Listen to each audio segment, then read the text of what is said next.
দিম দুম দানা দা দিম দানা দা দিম দুম দানা। আমার মনে হয়েছিল কৃষ্ণনগর ভালো তো। দিম দুম দানা দা দিম দানা উদানি দা। ক্যালিফোর্নিয়া কিন্তু আমি যাইনি। ৭৭ বছর বয়সেও থামেননি নৃত্যশিল্পী। গোপা মুখার্জির অবিচল সাধনা। বহুবার বিদেশ যাওয়ার সুযোগ এলেও সবকিছুকে পাশ কাটিয়ে তিনি বেছে নিয়েছেন একটি পথ। ৭৭ বছরের গোপা মুখার্জি এই মুহূর্তে কিন্তু সোশ্যাল মিডিয়ায় ভাইরাল। এই বয়সে তিনি কি সুন্দর নৃত্য পরিবেশন করেন, শুধু তাই নয়, প্রায় ২৫০ স্টুডেন্টকে তিনি নাচ শেখান তার নিজস্ব ঘরে। ক্যালিফোর্নিয়া যাওয়ার অফারও তিনি কিন্তু একেবারে ছেড়ে দিয়েছিলেন মফস্বলের ছাত্রছাত্রীদের আরও নাচে পারদর্শী করে তোলার জন্য। এক অভাবনীয় প্রচেষ্টা বলা যেতে পারে, এবং আমাদের বাংলার যে সংস্কৃতি, সেই সংস্কৃতিকে আরো শহরের কাছে পৌঁছে দেওয়ার জন্য তারই প্রয়াস, এবং তারই সঙ্গে বলা যেতে পারে শহরের কাছে দেখিয়ে দেওয়া মফস্বলের মেয়ে বা ছেলেরাও কিছু তো পারে। তাই বিদেশে যাওয়ার অফার ছেড়ে দিয়ে এভাবে তিনি এত বয়স হয়ে গিয়েছে। বয়স সেটা তো কেবল সংখ্যা মাত্র। বয়স কি আর সবকিছুকে হার মানায়? ৭৭ বছর বয়সেও নাচ শেখাচ্ছেন গোপা মুখার্জি। জীবনে বড় বড় সুযোগ তার দুয়ারে এসে কড়া নেড়েছে বহুবার। ক্যালিফোর্নিয়া যাওয়ার সুযোগও এসেছিল, কিন্তু সব সুযোগই তিনি প্রত্যাখ্যান করেছেন। কারণ একটাই, নিজের এলাকার ছেলে মেয়েদের নাচে পারদর্শী করে তোলা। তাঁর কথায় কৃষ্ণনগর ভালো হোক। রেনু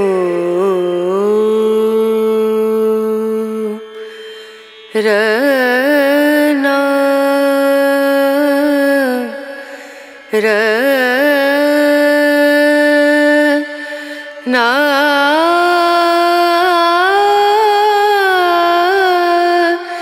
না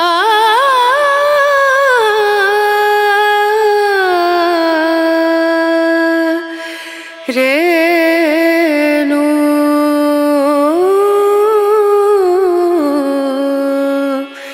রেনু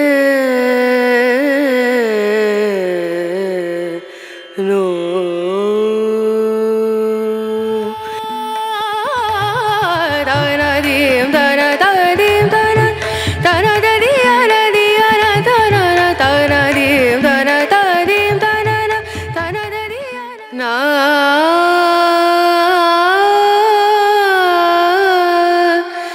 না